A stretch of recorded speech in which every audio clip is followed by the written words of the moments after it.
लेकिन पार्लियामेंट की बहस में 3 पार्टी और 3 चेहरों को बेनकाब करना चाहता हूं तथ्यों के आधार पर, क्योंकि जो कुछ मैं बोल रहा हूं वो आप YouTube पे कनेक्ट कर सकते हैं। लोकसभा की डिबेट देखिए, एक पार्टी का नाम है इंडियन यूनियन मुस्लिम लीग। आप इसके चरित्र से वाकिफ हैं? मुझे नहीं पता। दूसरी पार्टी है कश्मीर में, उसका नाम है PDP। और एक तीसरी पार्टी है, हैदराबाद का एक जोकर है, कुछ भी बक देता है। उसको लगता है इस देश में सारे हिंदू मूर्ख हैं, कुछ भी कह दो, संसद में कह दो, संसद के बाहर कह दो। इन 3 उस पार्टी का नाम है जो हैदराबाद में है, उसका नाम है मजलिसे इत्तेहादुल मुस्लिमीन, MIM। तीनों का चरित्र बताता हूं और लोकसभा में जो स्पीचें उन्होंने सिटीजन अमेंडमेंट बिल के ऊपर दी हैं उसको जरा गौर से सुनिए और उनके चरित्र को पहचानिए। ये जो इंडियन यूनियन मुस्लिम लीग है, इसका असली नाम था ऑल इंडिया मुस्लिम लीग। खलीकुज़्ज़मान आप जिना, ये तमाम सारे लोग उसके सदर रहे हैं। 1947 में इसी ऑल इंडिया मुस्लिम लीग ने इस बात के ऊपर मत मांगा मुसलमानों का कि पाकिस्तान बनना चाहिए या नहीं बनना चाहिए। 475 सीटों में से 425 सीटों पे मुसलमानों ने वोट दिया भारत के कि पाकिस्तान बनना चाहिए। 475 में से 425, आप जाके किताब पढ़िए, मुस्लिम लीग का इतिहास पढ़िए।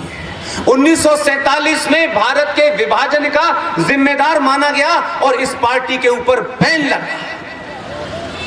70 साल में आप सब लोगों को चिल्ला चिल्ला के ये तो बता दिया गया कि RSS पे बैन लगा, RSS पे बैन लगा, और आपसे लोग प्रमाण पत्र मांगते हैं कि RSS पे बैन क्यों लगा। आज से आप भी पूछिएगा कि भैया 1947 में ऑल इंडिया मुस्लिम लीग के ऊपर बैन क्यों लगा था। और जब बैन लगा, मुल्क बांट दिया। 1947 में इस देश में गांधी नाम का एक शख्स लगातार अपील करता रहा, ठोड़ियों में हाथ डाला उसने और कहा जो प्रधानमंत्री बनना चाहता है बन जाए, लेकिन इस मुल्क को मत बांटो। आहत होकर के भी उन्होंने एक बड़ा स्टेटमेंट दिया कि अगर भारत बटेगा तो मेरी लाश पे बटेगा। उस वक्त मुस्लिम लीग ये अपील कर रही थी भारत के मुसलमानों से कि पाकिस्तान बनेगा, सबको पाकिस्तान जाना है, इस्लामिक मुल्क बनेगा। और क्योंकि भारत में आजादी के बाद हिंदुओं की गिनती ज्यादा है, इनकी गिनती ज्यादा होने की वजह से तुम्हारा मजहब सुरक्षित नहीं रहेगा, तुम्हें अजान देने की इजाजत नहीं होगी, तुम्हें नमाज पढ़ने की इजाजत नहीं होगी, तुम किसी भी तरीके से अपने मजहब का पालन नहीं कर पाओ। ये सारी स्पीचेस मौजूद है। ये एक चरित्र है।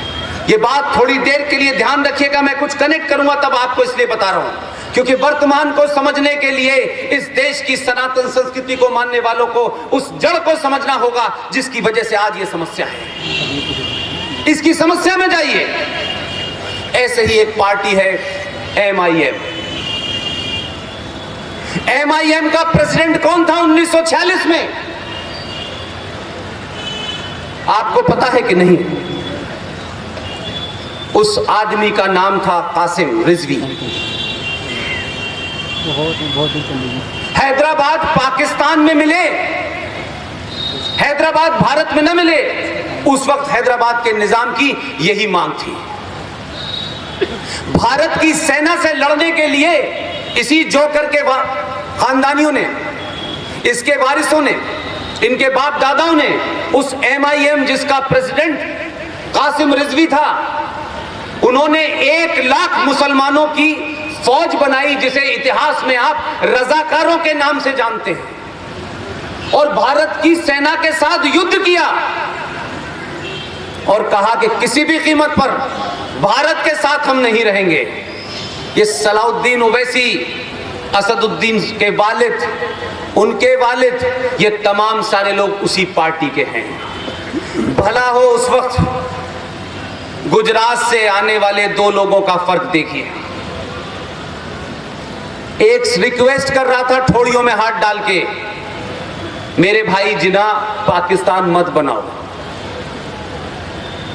और एक कह रहा था बनाने की सोची तो तुम्हारा पाकिस्तान बना दूंगा। उसी सरदार पटेल ने निजाम को 24 घंटे के अंदर डिसआर्म कर दिया और 1 लाख रजाकारों की फोर्स की तबीयत से धुनाई की, और वो जो कासिम रिजवी था उसको जेल में डाला।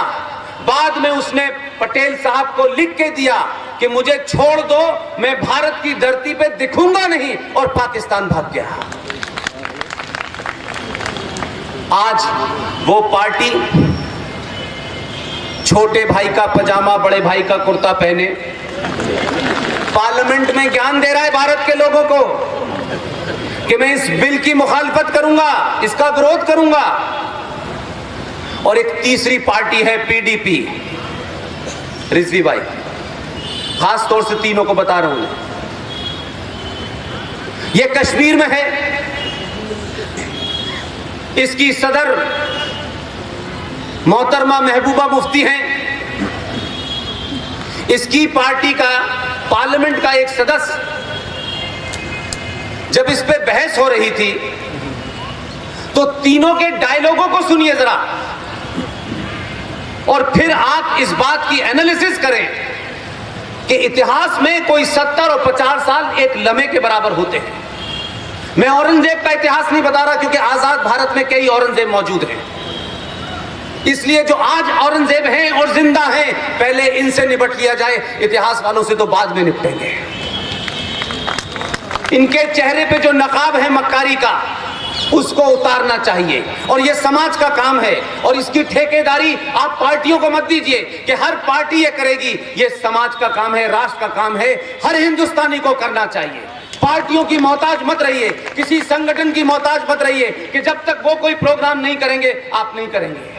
गलियों पे, चौराहों पे, पुलियों पे, चावखानों पे, सब जगह लोगों को एक्सपोज कीजिए। अगर आपने लोगों को अवेयर कर दिया, सच्चाई बता दी, तो दुनिया की कोई ताकत नहीं है कि इस भारत में हमारे जीवित रहते हुए सनातन स्थापित होगा। ऑल इंडिया मुस्लिम लीग जो बाद में इंडियन यूनियन मुस्लिम लीग बनी, जो पूरे भारत से निकल के या तो पाकिस्तान चली गई और भारत के अंदर जो बची कुची थी वो केरला में चली गई। वो शख्स, उस पार्टी का एमपी लोकसभा में भाषण देते वक्त कहता है, जरा सोचिए, उनका संविधान वही है जो 1946 में था, उनकी सोच वही है, उसमें कुछ नहीं बदला। लेकिन हमें एक ऐसा बुखार हुआ 1947 के बाद कि हमने कहा कि मजहब के नाम पे तुम ये देश ले लो और यहां जो रहना चाहें रह जाएं। हम चाहते थे कि यहां जो रह गए थे वो बेचारे तो बोल नहीं रहे, लेकिन जिनको हमने नहीं रखा था वो जबरदस्ती रह गए, वही देश तोड़ने पे लगे हुए हैं। वो पूरी ताकत से पार्लियामेंट में चिल्ला चिल्ला के इस बिल पे उसने कहा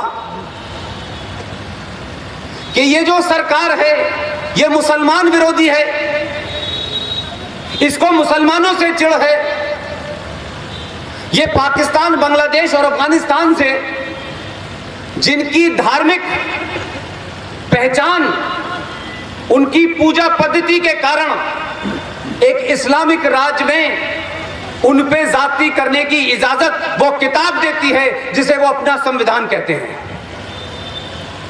इसलिए इन्हें पाकिस्तान के अंदर अपनी पहचान बनाए रखने का हक नहीं है। उनके साथ आप रेप करते हैं, मर्डर करते हैं, बला आप उनको किडनैप करते हैं, तरह तरह के आप यातनाएं पिछले 70 साल से दे रहे थे। वो भारत आए, इसमें भी एक हल्का सा करेक्शन है जो समाज में भ्रम फैला हुआ है। पाकिस्तान से चाहे जैन आया हो, बौद्ध आया हो, पारसी आया हो, क्रिश्चियन आया हो या हिंदू आया हो, वो भारत की सेनाओं की आंखों में धूल झोंक करके बॉर्डर में घुसा।